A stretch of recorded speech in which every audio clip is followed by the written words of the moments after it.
From the East Brunswick Jewish Center, I'm Rabbi Jeff Pivo. Great literature functions on multiple levels simultaneously. A great novel, for instance, will usually be an interesting story with finely drawn characters and evocative period details. It should also teach us something about the human condition, using its characters and settings to represent larger truths that readers will feel inspired by. But not all great literature takes the form of narrative.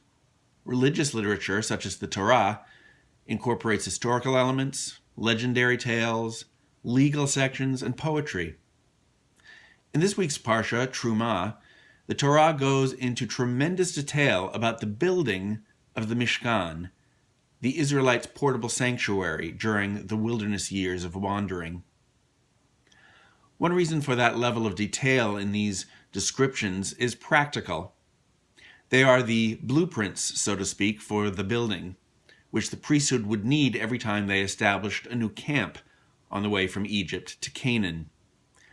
But on another level, the Torah is using its words to replace a pictorial representation of the Mishkan. It is creating a literary equivalent to modern drawn blueprints.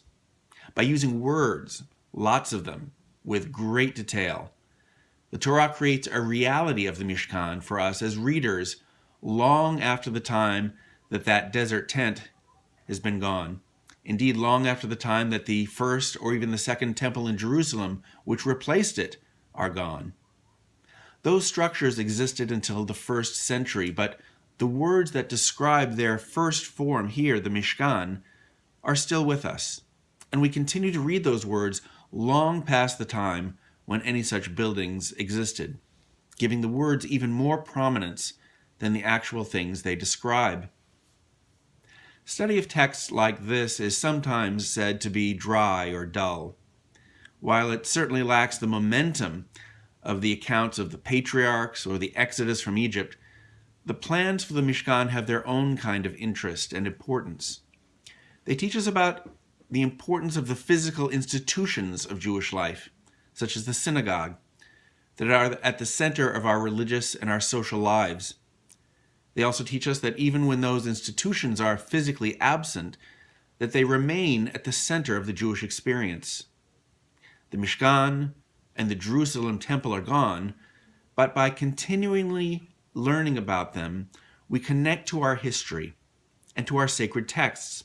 We learn what it meant to be a Jew to our ancestors, and in doing so, perhaps learn what it might mean for us.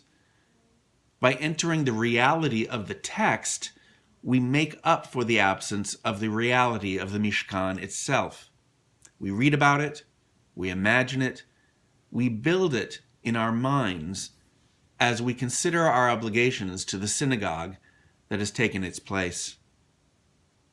From all of us at the East Brunswick Jewish Center, a Shabbat Shalom.